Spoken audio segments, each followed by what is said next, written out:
Yeah, so let's start. So hi everybody, welcome back to Tutelage Academy. And as captioned, we were discussing Coal India Limited Feb 2020 question paper, and we had already discussed the non-technical part and technical part, which is related to your domain knowledge. That also first 25 questions we have already discussed. Okay, the link of those can be found in description, and I'll jump directly to the questions of domain knowledge from question number 26. So चलिए, what we were discussing that employee involvement और employee engagement, ये दोनों में doubt होगा कि क्या होगा question number 30 का आंसर, राइट? तो क्वेश्चन नंबर 30 में एम्प्लॉय इन्वॉल्वमेंट क्या होता है? अपने आइडियाज, अपने एक्सपर्टीज, अपने एफर्ट को आप ऑर्गेनाइजेशन प्रोसेस में, ऑर्गेनाइजेशन की एक्टिविटी में कितना इंक्लूड कर रहे हो, आप खुद को कितना इन्वॉल्व कर रहे हो.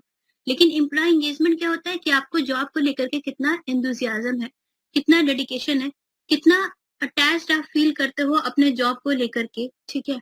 तो that is what is employ engagement. तो फिजियोलॉजिकली आप इन्वॉल्व हो, कनेक्टेड हो, कमिटेड हो, तो वो क्या हो जाएगा? एम्प्लॉय engagement होगा, no doubt, right? Yeah. Moving to question number 31. Which of the following is not a part of job analysis? Job analysis होता क्या है?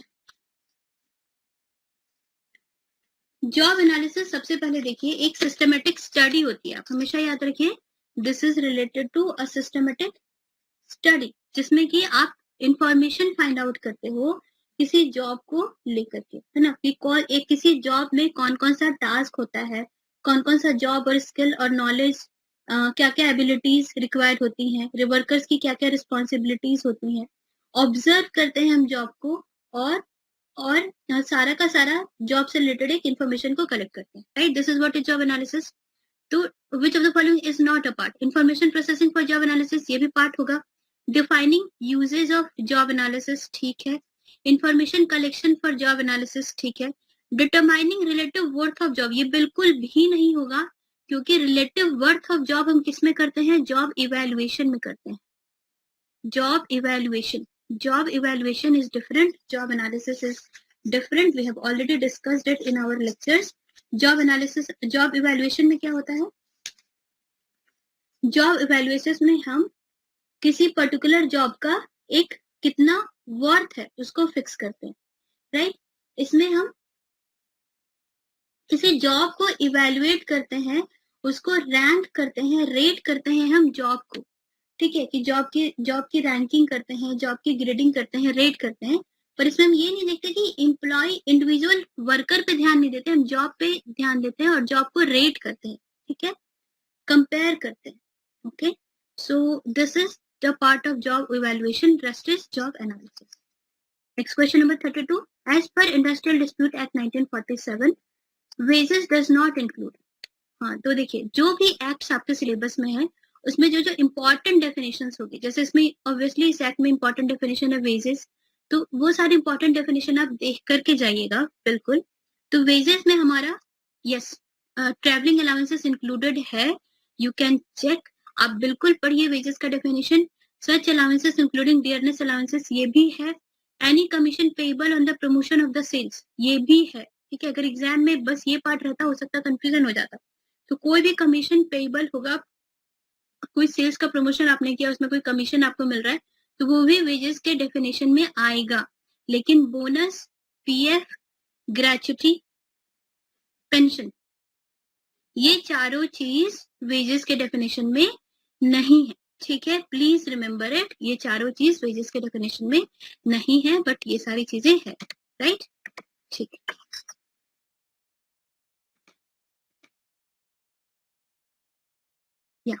Moving to question number 33.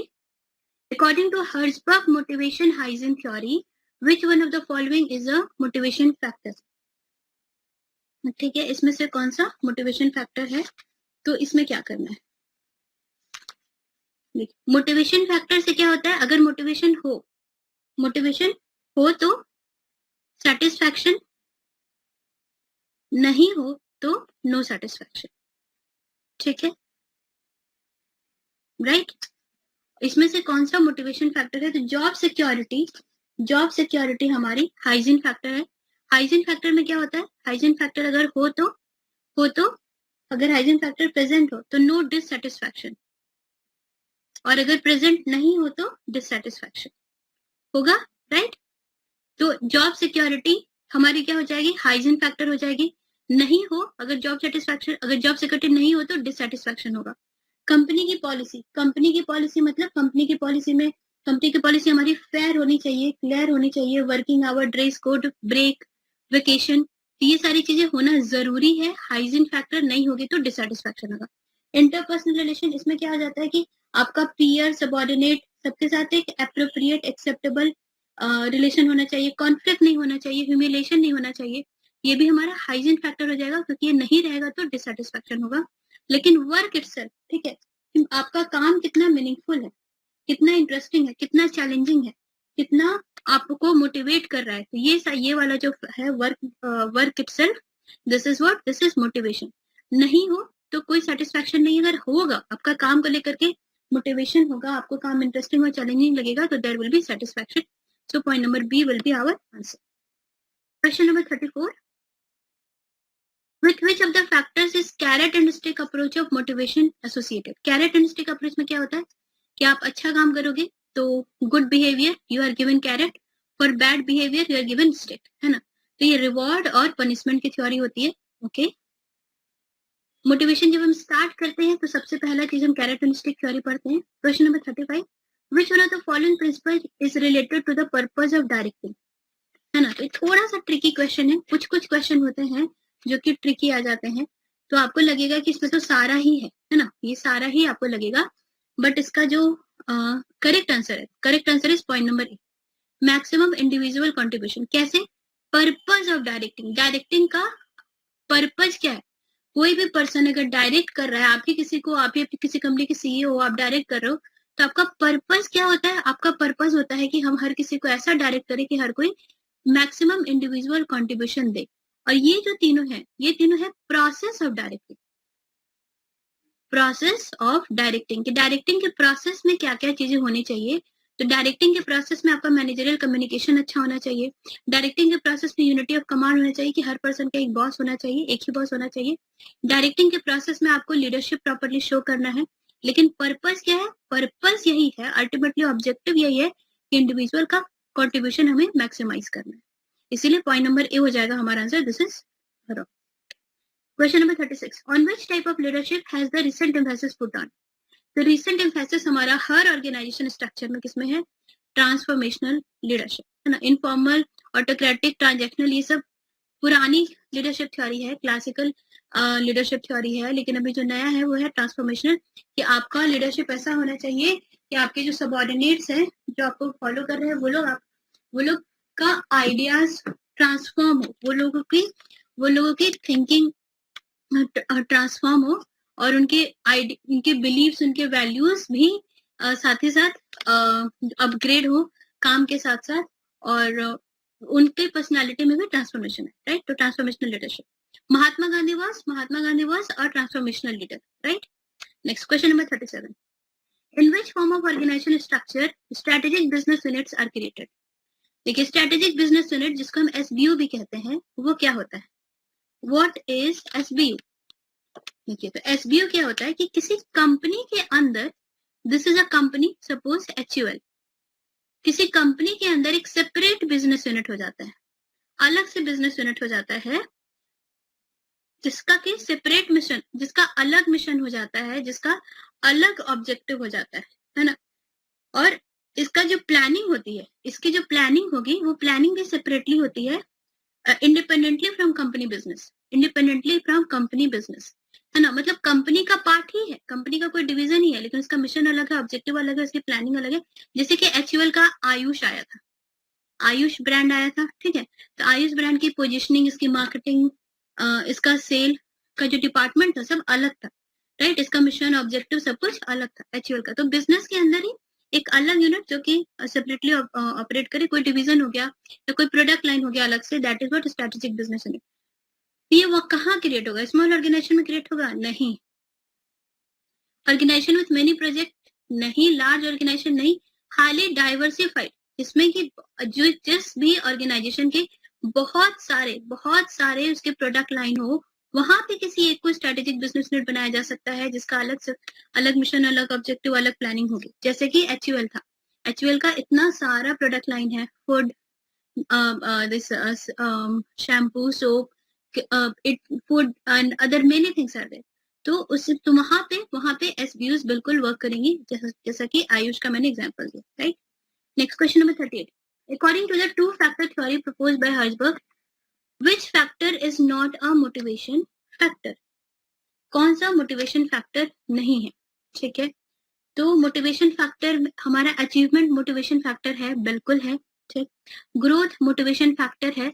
ये सारी चीजें अगर रहेंगी तो सेटिस्फैक्शन होगा, नहीं रहेंगी तो सेटिस्फैक्शन नहीं होगा।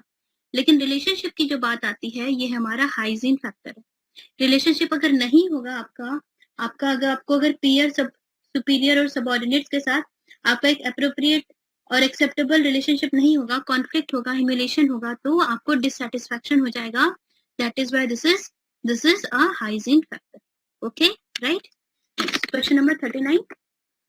Which one of the following is a technique for improving group decision making? ठीक है, तो group decision making, queuing theory, game theory, decision tree, ये सब बिल्कुल भी नहीं होगा, इजी क्वेश्चन है। ब्रेनस्टॉर्मिंग में क्या होता है? What is brainstorming? ब्रेनस्टॉर्मिंग में हम ग्रुप डिस्कशन करते हैं। क्यों करते हैं? To produce ideas so as to solve problem, है ना। वो सारे लोग बैठ करके आइडियाज डिस्कस करते हैं और प्रॉब्लम का सॉल्यूशन निकालते हैं। सब लोग अपना क्रिएटिव आइडियाज देते हैं, क्रिएटिव सॉल्यूशन बताते हैं कि हाँ ऐसे किया जा सकता है। तो technique for improving group decision making, obviously brainstorming.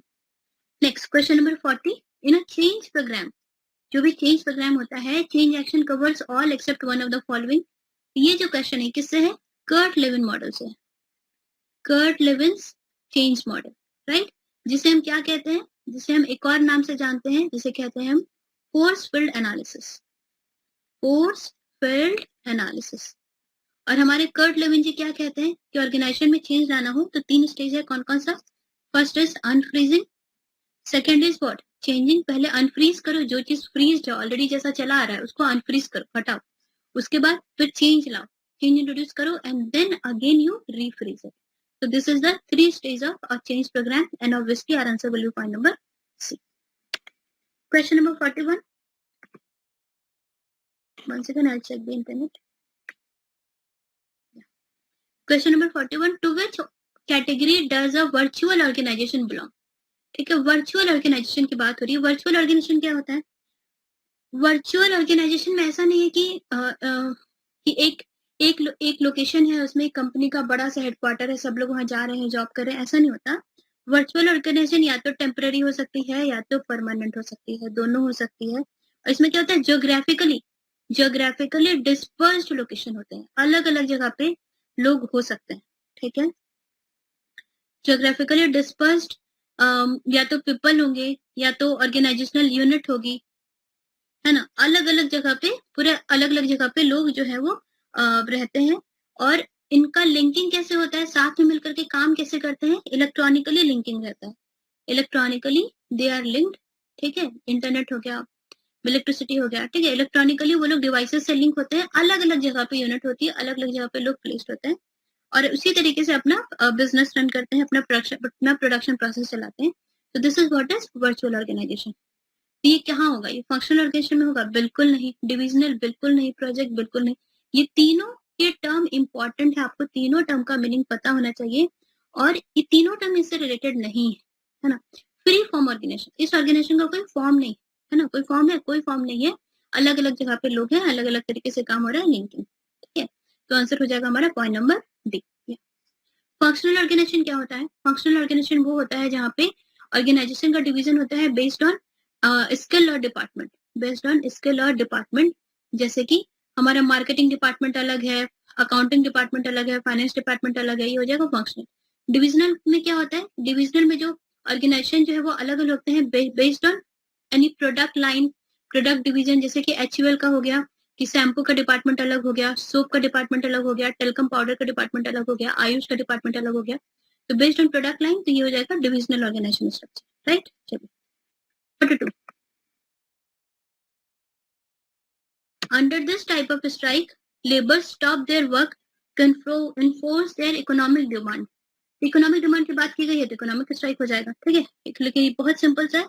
Economic strike में किसकी किसकी बात होती है? वेजेस की बात होती है, बोनस की बात होती है। साथ ही साथ याद कर लीजिए, अगर वर्किंग कंडीशन को लेकर के आप फाइट कर रहे हो तो भी इकोनॉमिक स्ट्राइक में आएगा। एंड अगर प्रिविलेज लीव्स, आपको अगर लीव्स के लेकर के कुछ इश्यूज हैं, लीव्स के लिए भी बात कर रहे हो तो भी इकोनॉमिक स्ट्राइक में आएगा। Not only related to money thing but these things also, working condition और प्रिविलेज लीव्स को लेकर के अगर आप स्ट्राइक कर रहे हो, that will come inside economic strike.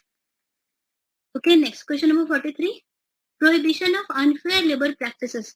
Very important, unfair labour practices हमने कल भी डिस्कस किया था। शेड्यूल कौन सा शेड्यूल में है? प्लीज कमेंट एंड टेल कि unfair labour practices industrial dispute act के कौन से शेड्यूल में आता है। You have to comment which we have already discussed yesterday, ठीक है। तो इसके बारे में जो प्रोहिबिशन है वो किस सेक्शन में है? तो ID act is very important, आपको इसको अच्छे से पढ़ना है और इसके सारे ही सेक्शंस जितने हो सके, we have already in our sections some cleared it out, कौन कौन से सेक्शन इंपॉर्टेंट है। तो वो सारे सेक्शंस आपको ध्यान से पढ़ने हैं। तो सेक्शन जो 25T है ये बताता है कि कोई भी अनफेयर लेबर प्रैक्टिस नहीं होनी चाहिए, सिंपल है ना। तो ये हो जाएगा हमारा आंसर। 25U भी है, ये क्या बताता है? ये बताता है penalty for unfair labour practices, same penalty, ठीक है। फिर P और R है। P सेक्शन P क्या है? Special provision, special provision. P से प्रोविजन है, P से सेक्शन 25P है, इससे आप याद रखिए। 25R क्या बताता है? Penalty for closure. उसी तरह एक और सेक्शन है PQR, है ना, Q भी देख लेते हैं। तो सेक्शन 25Q भी क्या बताता है? पेनाल्टी ही बताता है, penalty for lay off and retrenchment. ये सारी चीजें अगर याद रहेगी तो अच्छा बात है, कभी कभी मैच ऑफ फॉलोइंग में भी आ जाता है, ठीक। Which one of the following is not a source of authority? इसमें से कौन सा अथॉरिटी का सोर्स नहीं है? आप ऑर्गेनाइजेशन पोजीशन के किसी हाई पोजीशन पे हो, यस, सोर्स ऑफ अथॉरिटी। आपका अगर कॉम्पिटेंस है तभी आपको कोई पर्टिकुलर ऑर्गेनाइजेशन पोजीशन मिली है, वहीं से अथॉरिटी आया है। You are accepted by subordinates, अगर सबऑर्डिनेट एक्सेप्ट करेंगे तभी आपकी अथॉरिटी है, राइट। अगर सबऑर्डिनेट एक्सेप्ट ही नहीं करोगे तो अथॉरिटी कैसे मिलेगी, है ना। तो उनके तरफ से आपको अथॉरिटी कैसे मिलेगी? अथॉरिटी तभी होती है जब सबऑर्डिनेट्स आपके पास पावर होता है और सबऑर्डिनेट्स आपकी बातों को मानते हैं, है ना। एक्स्ट्रा ऑर्गेनाइजेशन रिलेशन, इसमें कोई भी अथॉरिटी की बात आती ही नहीं है। पॉइंट नंबर बी हो जाएगा हमारा आंसर। क्वेश्चन नंबर 45 देखिए, trade union is defined in dash section of trade union act, right. ये जो ट्रेड यूनियन एक्ट है, जितने भी एक्ट है, ट्रेड यूनियन एक्ट हो गया हमारा, इंडस्ट्रियल डिस्प्यूट एक्ट हो गया, एम्प्लॉय स्टैंडिंग ऑर्डर एक्ट हो गया, वो सबका आपको कुछ कुछ डेफिनेशन, सारे नहीं, कुछ कुछ डेफिनेशन तो आपको बिल्कुल ध्यान में रखने जरूरी है। और ट्रेड यूनियन का जो डेफिनेशन होगा ऑब्वियसली इंपॉर्टेंट होगा। तो ट्रेड यूनियन जो है वो सेक्शन 2H में बताया, सेक्शन 2H में बताया है। सेक्शन 2G में क्या बताया है? सेक्शन 2G में ट्रेड डिस्प्यूट का डेफिनेशन, ट्रेड डिस्प्यूट क्या होता है उसका डेफिनेशन है। और साथ ही साथ सेक्शन 2E में रजिस्टर्ड ट्रेड यूनियन का डेफिनेशन, किसका है? रजिस्टर्ड ट्रेड यूनियन का डेफिनेशन। तो सिंपल ये तीनों डेफिनेशन तो एटलीस्ट आपको बिल्कुल याद होना चाहिए। एक बार जरूर देखिए कि ये जो एक्ट है इसमें कौन कौन सी इंपॉर्टेंट डेफिनेशन है और उनको पढ़िए भी, वो डेफिनेशंस भी पढ़िए। इन तीनों का डेफिनेशन तो एटलीस्ट आपको पढ़ना ही है, okay. Next question number 46, which one of the following principle is not related to coordination? Coordination के कौन कौन से प्रिंसिपल्स है? कोऑर्डिनेशन से कौन इन्वॉल्व है? हमारी मैरी पाकर फॉलेट जी। मैरी पाकर फॉलेट जी का नाम आता है कोऑर्डिनेशन में। जस्टिस बर्नार्ड जी का भी नाम आता है कोऑर्डिनेशन में। और कौन कौन सा प्रिंसिपल रिलेटेड है? प्रिंसिपल ऑफ कॉन्टिन्यूटी है कि अगर दो डिपार्टमेंट कोऑर्डिनेट कर रही हैं, मार्केटिंग एंड फाइनेंस, तो उनका कॉन्टिन्यूअस कोऑर्डिनेशन होता रहना चाहिए। प्रिंसिपल ऑफ टाइमिंग भी है, प्रिंसिपल ऑफ डायरेक्ट कॉन्टैक्ट भी है। और एक और क्या है? There are 4 principle and the fourth one is one second, principle of mutual relation, जहां तक मुझे याद आ रहा है। yes let me principle of mutual relation, yes, principle of mutual relation. तो these are the four principles of coordination. Principle of delegation नहीं है। Delegation की बात कहाँ आती है? अथॉरिटी में। अथॉरिटी कैन बी डेलीगेटेड, है ना। रिस्पॉन्सिबिलिटी डेलीगेट नहीं करेंगे और अकाउंटेबिलिटी भी डेलीगेट नहीं करेंगे। Next 47, management by exception implies that control is applied to. बहुत अच्छा क्वेश्चन है. मैनेजमेंट बाय एक्सेप्शन होता क्या? What is management by exception? तो मैनेजमेंट बाय एक्सेप्शन जो है वो एक तरह का मैनेजमेंट स्ट्रैटेजी है जिसमें कि मैनेजर्स जो होते हैं वो तभी स्टेप इन करते हैं, वो तभी इन्वॉल्व होते हैं, उनको तभी बुलाया जाता है जब कोई जो भी हमारा प्लान्ड आउटकम होता है उससे कोई डेविएशन अगर मिल रहा है तो, प्लान आउटकम से डेविएशन हो गया तो, ठीक है. यहाँ पे क्या होता है कि सारे कॉम्पिटेंट लोग ही होते हैं, जितने भी सबऑर्डिनेट होते हैं सब आपस बिना मैनेजरियल डायरेक्शन के वो लोग अपना काम कर रहे होते हैं.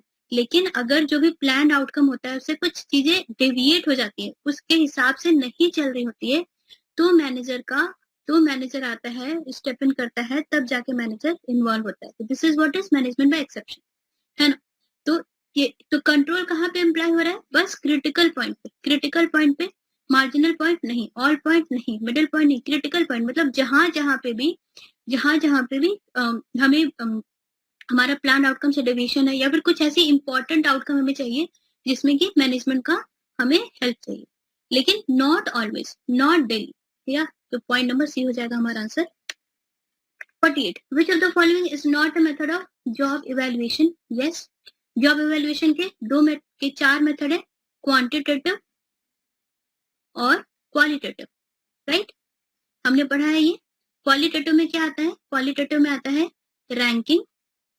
रैंकिंग मेथड और ग्रेडिंग मेथड आता है, राइट. और क्वांटिटेटिव में क्या आता है? क्वांटिटेटिव में आता है पॉइंट मेथड एंड एक और क्या है? Factor comparison method. बस ये 4 ही मेथड है जॉब इवेल्युएशन के, फैक्टर कंपैरिजन मेथड. ये दोनों क्वांटिटेटिव, ये दोनों क्वालिटेटिव, राइट. तो ऑब्वियसली हमारा आंसर क्या हो जाएगा? Point number D. Next question number 49. Which of the following is not included in skill inventory? Skill inventory क्या होता है? What is skill inventory? देखिए सबसे पहले स्किल इन्वेंटरी तो हमारा पास्ट को नहीं, करंट जो आपके एम्प्लॉइज हैं, जितने भी करंट एम्प्लॉइज हैं उनके जितने भी स्किल्स हैं, उनके जितना भी एजुकेशन क्वालिफिकेशन है, उसका जो भी एक्सपीरियंस है, इन सबका कंपाइलेशन, करंट एम्प्लॉइज का स्किल्स, एजुकेशन, एक्सपीरियंस की कंपाइलेशन. और इसको क्या करते हैं हम? ये होता है हमारा स्किल इन्वेंटरी. और इसमें हम देखते हैं कि हमारा जो कंपनी का गोल्स है, कंपनी का गोल के हिसाब से हमें ऐसा मैन पावर चाहिए, और जैसा मैन पावर चाहिए कंपनी के गोल से, उस हिसाब से करंट एम्प्लॉय का स्ट्रक्चर है कि नहीं. जैसे कि मान लीजिए हमारा कंपनी के एम्प्लॉय के गोल से we need 10 MBA, 5 BTech people, या कुछ भी ऐसा कंसिडर कर सकते हैं. और हम अपनी स्किल इन्वेंटरी से देखेंगे कि जितने भी एम्प्लॉयज हमारे पास है उनसे ये सारा कुछ मैच हो रहा है कि नहीं, जो हमारा कंपनी के गोल के according, if you wanted such man power, तो वो मैच हो रहा है कि नहीं. ठीक है, सिंपल सा छोटा सा एग्जांपल है, not realistic. Which of the following is not included? Personal data, employee का potential, salary and job history, ये सारी चीजें भी आती है. इन सबके अलावा आपका पर्सनल डेटा भी आएगा ही ऑब्वियसली, आपका पोटेंशियल यहाँ दिखेगा ही, आपकी सैलरी और आपकी जॉब हिस्ट्री यहाँ पे आएगा एक्सपीरियंस में. लेकिन ऑर्गेनाइजेशन का ट्रेनिंग शेड्यूल, ऑर्गेनाइजेशन की बात ही नहीं होगी, यहाँ पे बात होगी किसकी? एम्प्लॉय.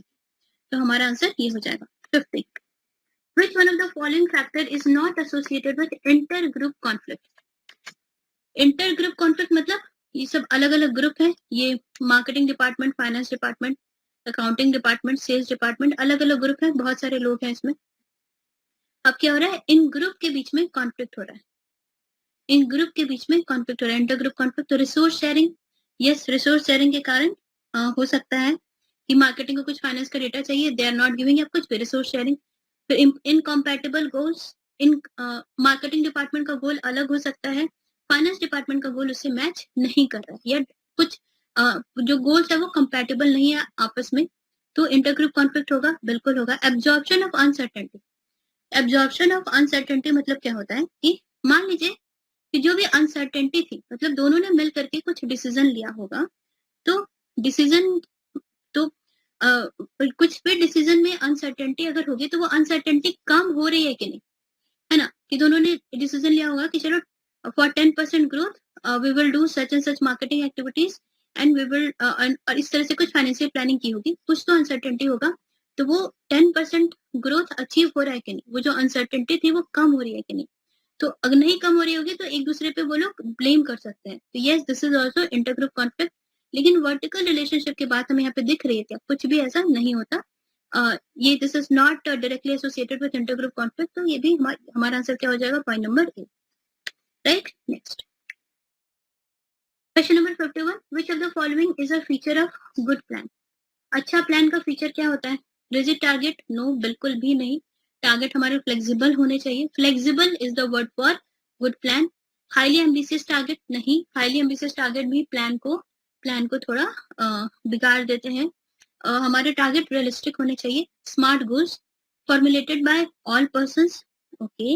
एंड कंसिस्टेंसी, कंसिस्टेंसी मतलब क्या होता है, कंसिस्टेंसी मतलब जो लगातार हमारा वैलिड होता रहे, है ना, वो लगातार प्रेजेंट रहे, लगातार वैलिड होता रहे। फॉर्मुलेटेड बाय ऑल पर्सन, तो ये भी इनफैक्ट थोड़ा सा, ये तो गलत होगा, ये भी थोड़ा सही लग रहा है, लेकिन फॉर्मुलेटेड बाय ऑल पर्सन भी इसी में आ जा रहा है कि सभी ने मिलकर के एक कंसिस्टेंट प्लान बनाया है। तो you can say the answer is point number B. C की जगह पॉइंट नंबर बी पर टिक कर सकते हो कि कंसिस्टेंट में ये भी इंक्लूड हो जा रहा है, ये भी इंक्लूड हो जा रहा है। The plan is consistent, that is, it is as per the formulation or as per the requirement of all the persons. तो point B भी हमारा आंसर हो जाएगा consistency. Okay. Question number 52. The cleanliness of a factory is covered under, है ना, तो factory act होगा हमारा आंसर। फैक्ट्री एक्ट में वी हैव 3 चैप्टर्स, कौन कौन सा चैप्टर है, health chapter, we have safety chapter and we have welfare chapter. तो जो हेल्थ चैप्टर हमारा शुरू में ही है, सेक्शन 11 to 20, राइट। ये सारे सेक्शंस तो आपको बिल्कुल याद होने चाहिए। सेक्शन 11 to 20 में सेक्शन 11, 12, 13 ये सारा हमारा क्लीनलीनेस के बारे में ही बात करता है ना। तो point number A will be our answer. Question number 53, which one of the following feature of a test is related to the measurement of factor of what it intends to measure? Very important, और बहुत doubt होता है बच्चों को validity में और reliability में, ये दोनों तो होगा नहीं, ठीक है। तो जो चीज हमें मेजर करनी है ये उसी को मेजर कर रहा है, that is what is validity. Reliability मतलब क्या होता है, रिलायबिलिटी से के लिए आप एक वर्ड याद रखिए, कंसिस्टेंसी, ठीक है। कि जो कोई टेस्ट है उसको हम बार बार कंडक्ट कर रहे हैं अलग अलग टाइम पे, तो सेम रिजल्ट आ रहा है। मान लीजिए हमने कोई टेस्ट डिजाइन किया, कुछ क्वेश्चंस हैं test for checking intelligence of people, तो हम उसे आज टेस्ट कर रहे हैं, 5 दिन बाद टेस्ट कर रहे हैं, 10 दिन बाद टेस्ट कर रहे हैं, सेम रिजल्ट आ रहा है, तो वो हो जाएगा द टेस्ट इज रिलायबल। और वैलिडिटी क्या हो जाएगा कि ये जो इंटेलिजेंस टेस्ट है वो एक्चुअली इंटेलिजेंस ही तो मेजर कर रहा है। कहीं कुछ में जो भी क्वेश्चंस होंगे, कहीं वो इमोशनल आईक्यू तो नहीं मेजर कर रहा है, कहीं वो आपका मैथ्स तो नहीं मेजर कर रहा है, कहीं वो आपका एप्टीट्यूड तो नहीं मेजर कर रहा। अगर ये सब मेजर कर रहा होगा तो वैलिड नहीं होगा। अगर वो 100% सिर्फ और सिर्फ आपका इंटेलिजेंस ही मेजर कर रहा है तो वो वैलिड होगा, ठीक है। इस एग्जाम्पल से भी याद रख सकते हैं, लेकिन इसमें गड़बड़ नहीं करनी। What it intends to measure, to what degree, कितना भी कितने डिग्री तक वो जो उसको मेजर करना है उसी को मेजर करता है, that is what is validity, ठीक है। Correct. Next question number 54, which one of the following can be delegated. हमने ऑलरेडी डिस्कस किया था, डेलीगेशन होता है तो सिर्फ और सिर्फ अथॉरिटी का। आप किसी अथॉरिटिव पोजीशन पे हो, ठीक है, और आपको काफी सारे काम है, you have an number of work, तो आप इसमें से 2 या 3 काम अपने किसी सबऑर्डिनेट को दे दोगे कि भाई ये वाला काम तुम कर दो और बाद में मुझे रिजल्ट बता देना। तो what you are delegating the work, although the responsibility of completing that work will be with you, accountability of completing this 2 or 3 work will be with you, कि आपके सबऑर्डिनेट ने काम किया कि नहीं। तो रिस्पॉन्सिबिलिटी और अकाउंटेबिलिटी हमेशा इस काम के लिए आपके पास ही रहेगी, आप सिर्फ अथॉरिटी को डेलीगेट करते हो। तो पॉइंट नंबर सी हो जाएगा हमारा आंसर, नॉट दिस, ओके। या क्वेश्चन नंबर 55, बिजनेस गेम क्या होता है। बिजनेस गेम एक मैनेजर्स के लिए एक क्या होता है, ट्रेनिंग मेथड होता है जिसमें क्या किया जाता है, बिजनेस गेम में एक कोई रियल सिचुएशन का सिमुलेशन होता है ना। जैसे कि फॉर एग्जांपल कि कुछ ऐसा सिमुलेशन कर देंगे कि आपकी कंपनी बैंकरप्ट होने वाली है, तो आप क्या क्या स्टेप लोगे, किससे बात करोगे, तो such and such situations are created, और जिसमें कि प्लानिंग की जाती है, डिसीजन लिया जाता है, क्या क्या कंट्रोल लेंगे, ये सारा कुछ डिस्कस किया जाता है। तो इसमें हो जाएगा classroom exercise where a number of trainee compete against each other to achieve common objective, right. यही आ रहा है, इसमें कॉन्फ्लिक्ट विद ईच अदर की बात नहीं है, शेयर आइडियाज की बात नहीं है, वर्क टुगेदर की बात नहीं है। यहाँ पे एक सिमुलेशन टेक्निक होता है जिसमें कि सारे ट्रेनीज आपस में डिस्कस करते हैं, फाइट करते हैं, किसी प्रॉब्लम का सॉल्यूशन निकालते हैं, कॉमन ऑब्जेक्टिव को अचीव करते हैं, right. Question number 56, Which one of the following type of appraisal system is more relevant for promotion? देखिए बहुत अच्छा क्वेश्चन है कि अगर प्रमोशन की बात हो रही है तो कौन सा अप्रेजल टेक्निक सबसे ज्यादा रेलेवेंट होगा? तो ग्रेडिंग सिस्टम ट्रेडिशनल है, फोर्स चॉइस सिस्टम भी एक ट्रेडिशनल है, करंट परफॉर्मेंस अप्रेजल, देखिए ये तीनों जो है वो आपके पास्ट के पास, आपने पास्ट में कैसा किया, क्या कैसा परफॉर्म किया, उस पर डिपेंड करता है, राइट। पोटेंशियल अप्रेजल क्या होता है?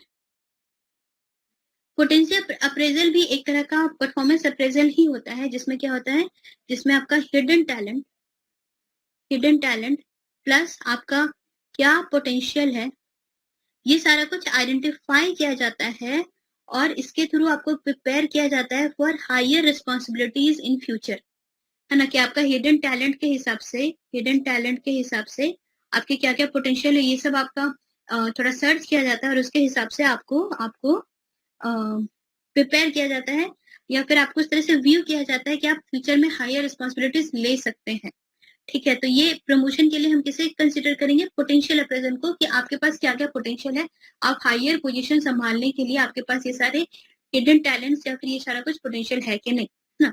और ये तीनों आपका जो पास्ट में आपने कैसा परफॉर्म किया उस पर बेस्ड होता है।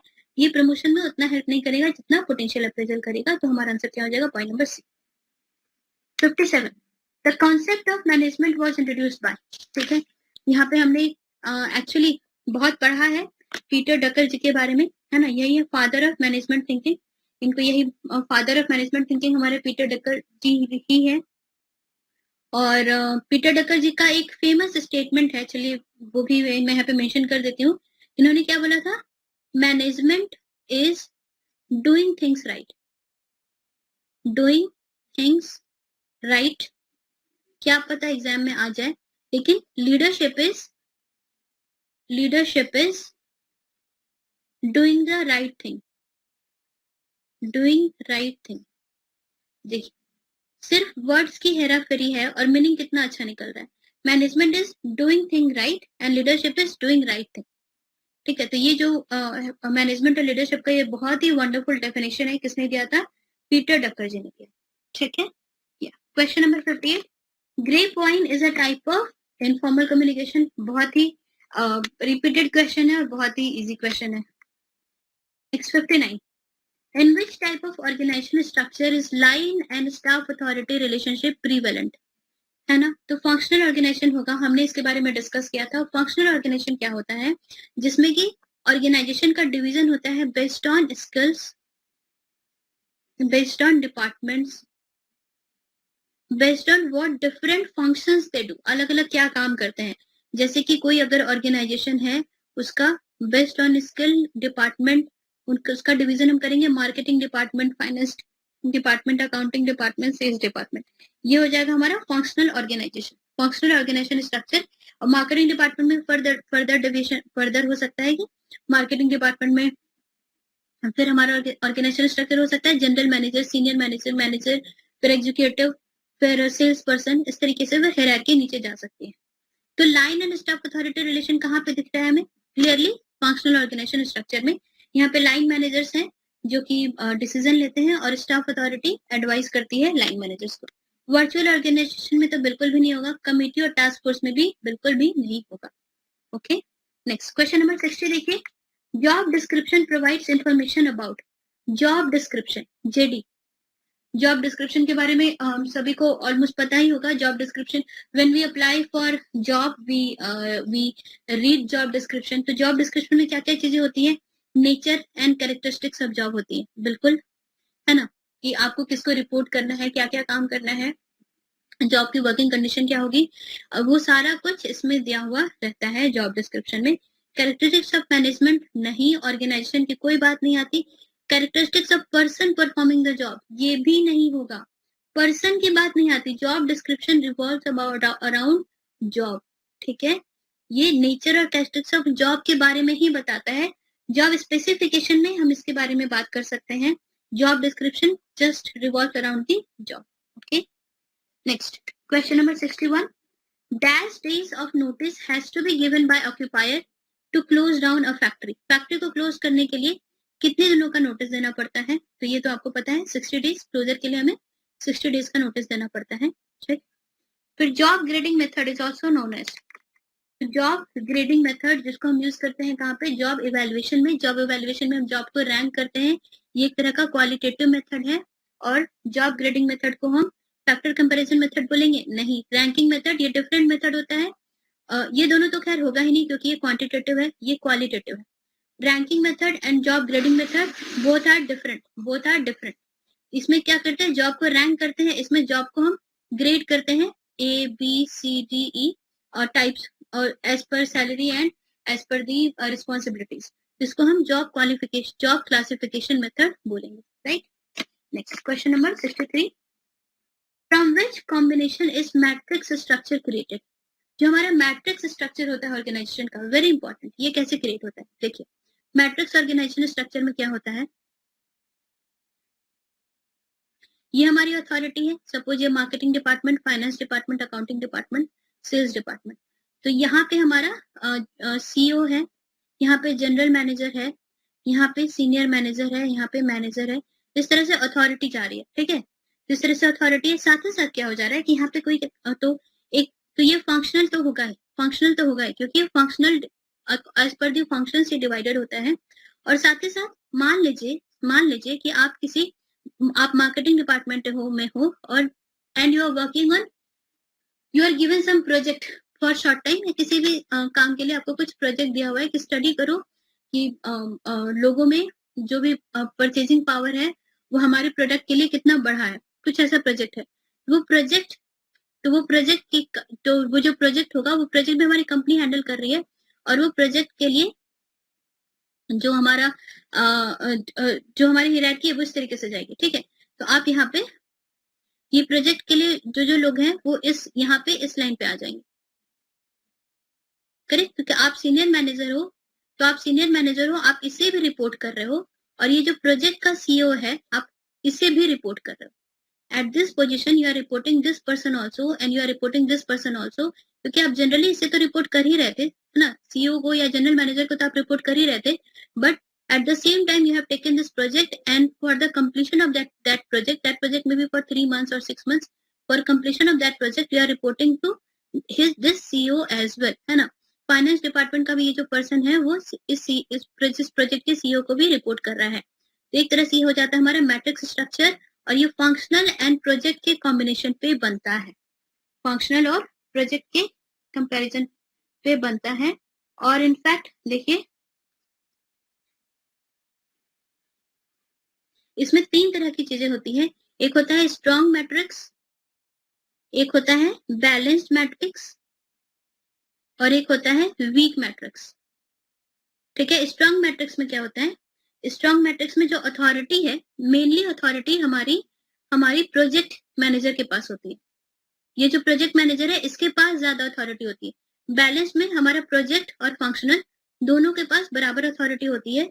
और जो वीक मैट्रिक्स स्ट्रक्चर होता है उसमें फंक्शनल मैनेजर के पास, जो हमारा यहाँ पे मार्केटिंग मैनेजर डिपार्टमेंट लिया, इसके पास ज्यादा अथॉरिटी होती है. प्रोजेक्ट मैनेजर के पास लिमिटेड अथॉरिटी होती है. तो इस तरीके से 3 पार्ट भी हो जाते हैं मैट्रिक्स स्ट्रक्चर्स के. I hope this thing is clear now. Next, question number 64. Dash is an off-the-job training method in which equipment or method are highly similar to those used on the job.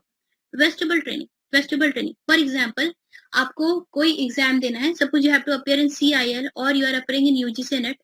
तो उसके website पे आपको एक mock test का option आता है. और mock test का जो हमारा इंटरफेस रहेगा, जो बटन्स रहेंगे, वो बिल्कुल वैसे ही रहते हैं जैसा कि आपके एग्जाम में रहता है. तो एक तरह का वेस्टिबल ट्रेनिंग होता है. वेस्टिबल ट्रेनिंग में क्या होता है? जो इक्विपमेंट होता है, मेथड होता है, वो एक्चुअली जो जब आप जॉब परफॉर्म करोगे उससे सिमिलर होता है. तो that mock test on the website is a kind of vestibule training, क्योंकि सब कुछ सिमिलर सा होता है. ये सारा चीज तो बिल्कुल भी नहीं होगा. ठीक है. ये सारी चीजें हमने ऑलरेडी डिस्कस कर चुकी है कि ब्रेनस्टॉर्मिंग क्या होता है, सेंसिटिविटी ट्रेनिंग क्या होता है. राइट. चलिए, last question for the day, intrinsic motivation. Intrinsic motivation is found in someone who.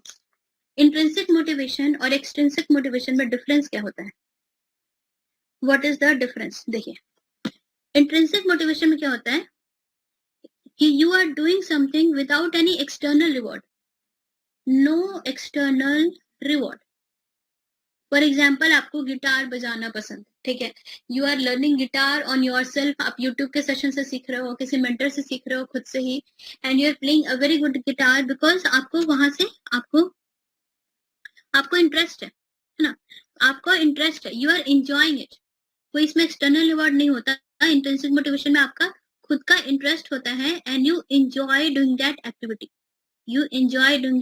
और एक्सट्रिंसिक मोटिवेशन में क्या होता है, you are preparing for some examination, competitive examination के लिए आप तैयारी कर रहे हो, और या फिर किसी पर्टिकुलर क्विज के लिए तैयारी कर रहे हो, ताकि आपको लगता है कि अगर आप उस क्विज में जीत जाओगे you will get such and such reward, external award, तो हो जाएगा extrinsic motivation.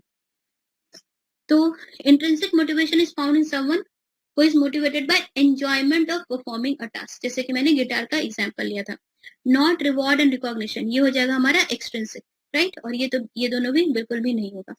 So point number D will be our answer. So rest question number 66 to 100 will be discussed in part 3 of the session, and I hope you enjoyed this session. मैंने आपको एक तो explanation भी देने की कोशिश की है ताकि आपको बेटर समझ में आए कि आपको क्या क्या पढ़ना है और आपसे CIL क्या क्या नॉलेज एक्सपेक्ट करता है, right, and I hope you would have like this session. कोई भी डाउट हो, कोई भी कंफ्यूजन हो, feel free to comment, and with this I'll be winding up the session now, and thank you all for your time.